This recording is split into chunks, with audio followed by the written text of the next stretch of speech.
Have you heard anything about a potential settlement that was maybe broached or anything buzz around that? I did hear something yesterday, and I'm not going to say the source, obviously, but What a it coincidence. was.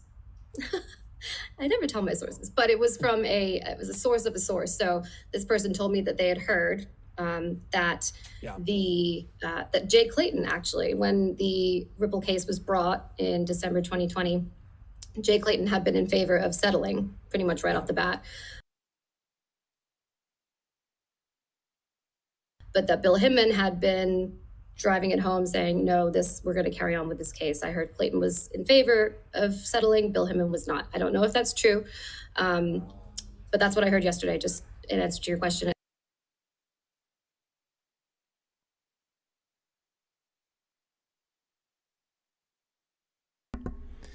So welcome back to the Crypto's Key Conversation. So right here from Johnny Deaton, it says, but why is Hinman meeting with Ripple on December 10th when he was no longer an employee at the SEC? His last day was December 4, 2020. He was a private citizen worker for the Enterprise Ethereum Alliance law firm, Sullivan & Cromwell, or Simpson Thacher. Anyone who doesn't acknowledge that Hinman had an agenda is being ignorant. So this is going to tie into our overwhelming theme behind this video today. Coming over here, Digital Asset Investor says, game, set, match. Why would Hinman be so determined that Ripple be sued that he came back to SC to make sure it went through? This is the, what do they say? This is the target. You're right over the target. Congress win investigation. So coming over here, Johnny Deaton says, I remember Brad House and Stuart Alderati being interviewed and saying, that they attempted to settle pre-suit with the SEC and were willing at the time, December 2020, to settle without any declaration by the SEC that ongoing and future sales of XRP would not be considered securities. He continues, in other words, Ripple would pay a fine and settle and would accept moving forward with the status quo, it being unclear whether the SEC would go after others selling XRP. Not the best deal for Ripple. It would limit growth in the United States for sure. If Ellie's source is correct and Hinman killed the deal, then it's more evidence that the conflicts were much more than an appearance of impropriety, but actual impropriety. The fact that Hinman's last day was December 4, 2020, and that he returned as a private citizen to the SEC while he was heading back to Simpson Thacher, a member of the Enterprise Ethereum Alliance, which exclusively promotes Ethereum to influence the settlement discussions with Ripple, is criminal. I am more confident than ever that we will get the investigation after the midterms. Even the most ardent Ripple hater should be outraged. Clayton, as chairman, is a disgrace for allowing this under his watch. At some point, Hester Pierce won't be able to say she can't comment. I mean, boom. I mean, we are so blessed to have the members that we have in the XRP community, especially when it comes to Johnny Dean. Obviously, he holds other digital assets, Ethereum being one of them. But him, stepping up, fighting the good fight, banding together this, was it over 73,000 or something like this, over 72,000 members within the class action lawsuit, and really fighting the good fight. As long as, right along with all the other, great people within the community that's retweeting, liking, making videos, rolling with Jason Foster and Empower Oversight, and like Eleanor Tarrant and Charles Gasparino and Liz Clayman, and I mean all these just members that are really just trying to take an objective approach and getting the facts as clear as day and presenting them. Absolutely massive. There's this long thread that John Deaton put on Crypto Law, and I kind of wanted to cover it. It's about 17 different tweets here, but it says, just added to our document library, the Hinman calendar redacted produced by the SEC's Freedom of Information Act office. So it says, the June 14, 2018 Hinman speech appears to be a dividing line on his calendar, even though for an unknown reason, the speech, the Yahoo Finance conference, or his travel to San Francisco, documented by video, are not in the redacted document. Before June 14, 2018, Hinman had 7 meetings dedicated exclusively to ETH, including 4 with Consensus, a third-party entity owned by Ethereum co-founder Joseph Lubin, which is dedicated to developing, promoting, and profiting off enterprise use of the Ethereum network.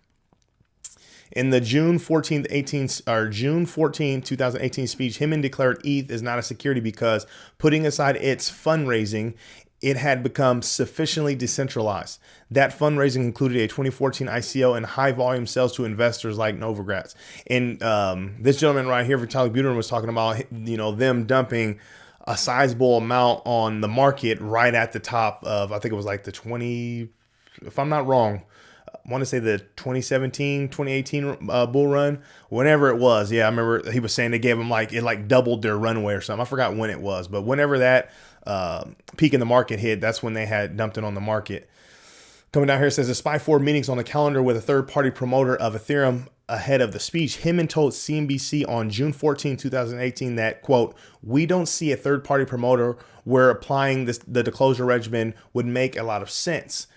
June 14, 2018 was indeed a dividing line before the date. Hinman dedicated 7 meetings to ETH and then provided the so-called free pass in the speech, starting with a, quote, hold for meeting on the same day with Ripple. For the next 2 years, XRP took up another 7 meetings. Why was the Yahoo Finance Conference or Hinman's presence in San Francisco not on the redacted calendar for June 14, 2018? Did he actually meet with Stuart Alderati or lawyers for Ripple on that same day where it indicates that hold for meeting? Did he have an image up here? Maybe he has it down here.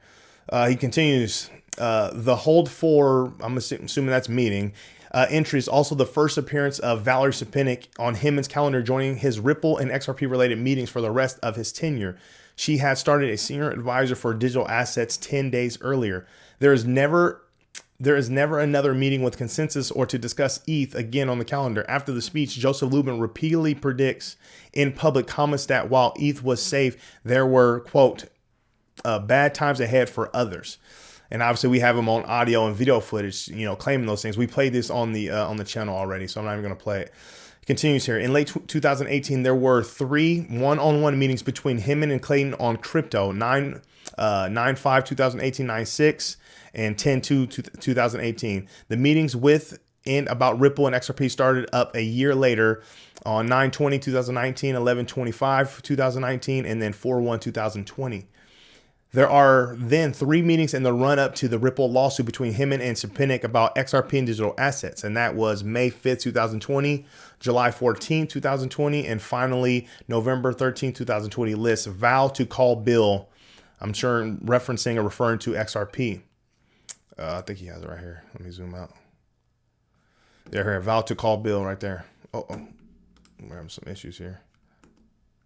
Stand by.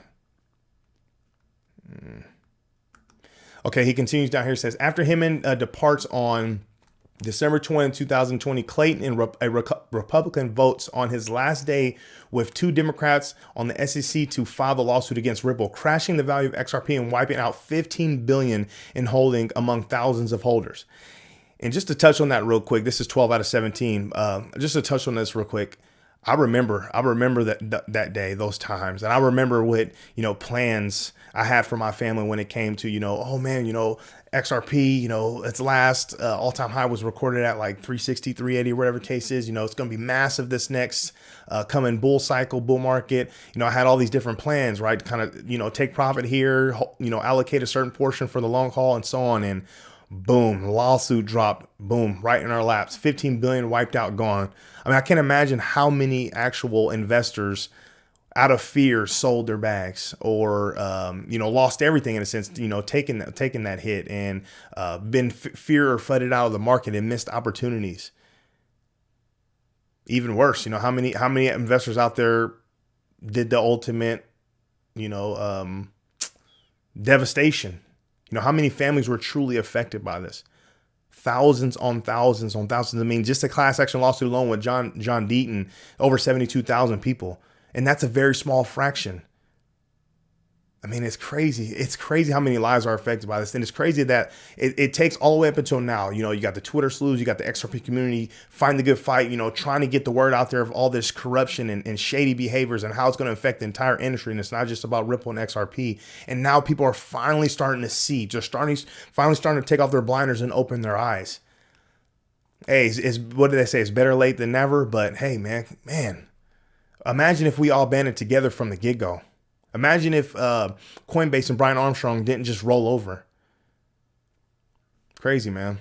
Moving on, this is his 13th of 17. It says, also not on Himmon's calendar, but confirmed in his emails obtained by Empower Oversight, 4 meetings with Joshua Bonney of Simpson Thatcher, which violated federal ethics rules. Himmon was paid $15 million by that law firm throughout his tenure at the SEC. So we covered all this already.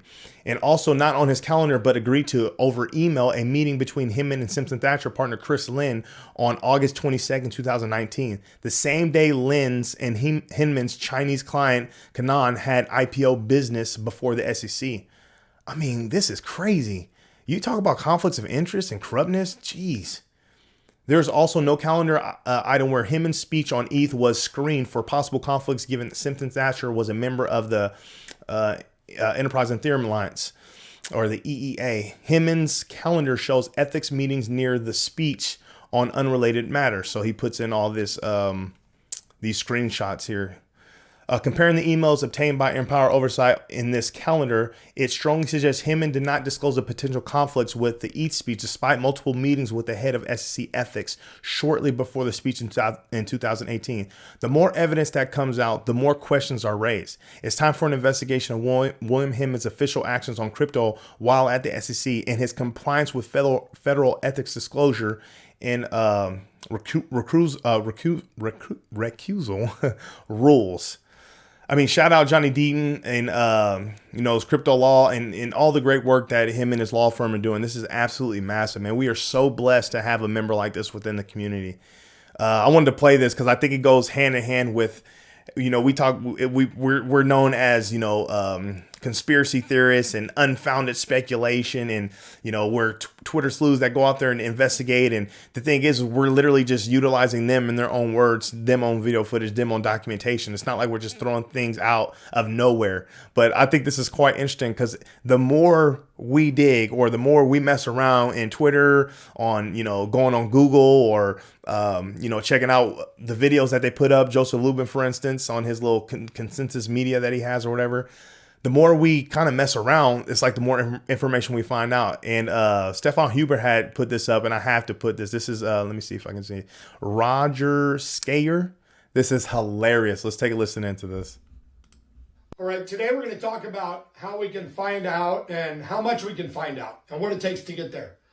So first we have to decide, how much do we want to find out? So let's say in this case, I want to find out at a level of 7. Okay, so I find that level on my graph and I come horizontally to my gradient line. Where it intersects with my gradient line, I'm going to come straight down to where it intersects with my fuck around line. That there is going to tell me how much I have to fuck around to find out what I need to find out. See, as you can see, the more you fuck around, the more you're going to find out. And also, if you stay down here and you never fuck around, you'll never find out. So I hope this lesson is helpful. Thank you. Okay, it could be taken multiple ways, but I thought it was hilarious because, like, reality, when you think about the community members within Twitter just alone and our YouTubers, like, that's what we do. I mean, we literally just keep digging into things, keep going down rabbit holes, keep trying to piece together things. It's like, if you really think about it, you have Johnny Deaton, digital asset investor, and XRP Crypto Wolf, great members within the community, Moon Lambo, all the great members within the community, kind of piece together all these different information, right? And literally we had a blank canvas. And then just as things started coming in, they started plotting it in a timeline, starting to, in a sense, get things in chronological order. And as time goes on, we're just getting more and more pieces to the puzzle. And that's the whole F around mentality that he's talking about. The more we F around, the more we find out. And that's just the reality. It's kind of crazy. I thought that was interesting, so I wanted to put that up. This is from Library. It says, based on SEC behavior, there are 2 known legal ways to launch a public blockchain. 1, anonymously in 2009. And then 2, bribery. So, shots fired there, but it's like, ooh, wow. All right, let's go. I thought this was interesting too. So this is Jungle Link, and shout out Jungle Link. I highly recommend you go check out his videos. He does a great job of breaking things down and kind of giving his perspective on kind of what's been going on with not just with Ripple and SEC stuff, but even just stuff that's going on within the entire crypto industry in general. Very intelligent individual there. But the poll was, if Ripple case settled today, the price of XRP would go to, and then he had a poll of 30 cents, $1, $5, $10 and higher. Me personally, I said 5. I clicked in 5, and it says 16% at 10, 28% at 5, 32 or 23% at 1, 7% at 30 cents, and then 26% of people said higher. So he comes up here and he says, if Ripple and the SEC case ended today, 42% of people think the price of XRP would go 10 or higher. So that's just under 3,000 people voted. Just out of respect for the overall crypto bear market and the state of the global financial markets, I truly do not see this type of price action now.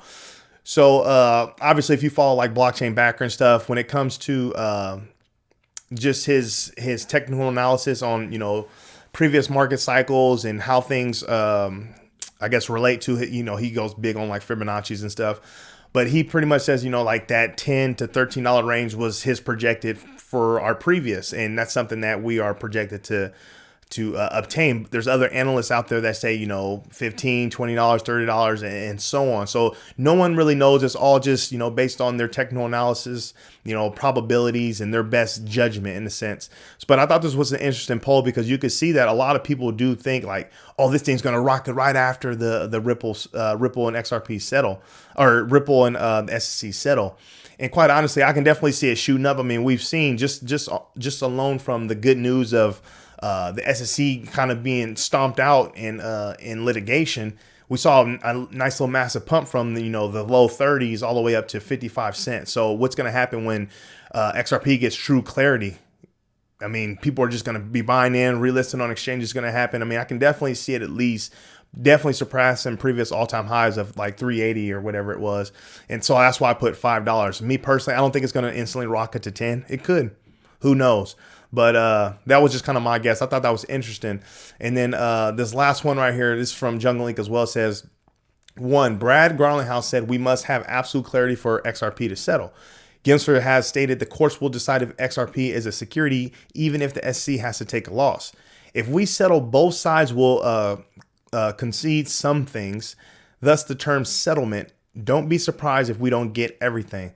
You know what? At the end of the day, as long as, well, we know based on things that we've seen, things that Brad Garlinghouse and the Ripple team has said, it's like, obviously they're going to do what's right, not just for Ripple, but for, the entire industry, because they know that what happens within this litigation is going to have an effect and play a toll on the entire industry. But at the end of the day, they got to get clarity for, their utility and use case within the project, XRP, and obviously Ripple, they want to continue to expand and globally and solve a real world problem that they're trying to solve. So obviously they're going to fight hard, tooth and nail to get as much as they possibly can. But at the end of the day, it's called a settlement. Like where can they meet? It may not be in the middle, and it may not be on, as much as on our side as we want. But hey, at the end of the day, it will allow them to kind of get the ball rolling and get things rolling. So it's just going to be a waiting game to see what happened. I think it was quite interesting. I really love Jungle Inc.'s video and his take on things, man. He kind of gives a little different perspective on things, and like in my eyes, it's like a realistic approach. And quite honestly, I take a lot of information in from a lot of different YouTubers and TA guys and fundamental analysis guys and just what's going on in market sentiment. And I literally just formulate my own opinion, and it's not always right. Sometimes I'm wrong as heck, but hey, at the end of the day, I'd rather, take in as much information I can, keep in what I like, discard what I don't like, and make an educated, guess and judgment call on my own, when it comes to my investments and my involvement in this space. Anyways, that's a long spiel. We're still sitting under $1 trillion market cap, sitting at 984 billion. Bitcoin sitting at 19,580. Ethereum sitting at 1340. XRP came up a little bit today at 3.6%, sitting at 44 cents. But that's what I have for you today. I got cotton mouth like crazy. I need to drink some water. Make sure you come to the Crypto's Key Conversation YouTube channel. Subscribe. Follow us on Twitter at Crypto's Key 1. I really appreciate you guys' support. I truly do. It's so amazing to see this channel go over 300 subscribers. It hasn't been easy, but I'm going to continue to bring you content. With all that being said, stay strong out there. Be safe.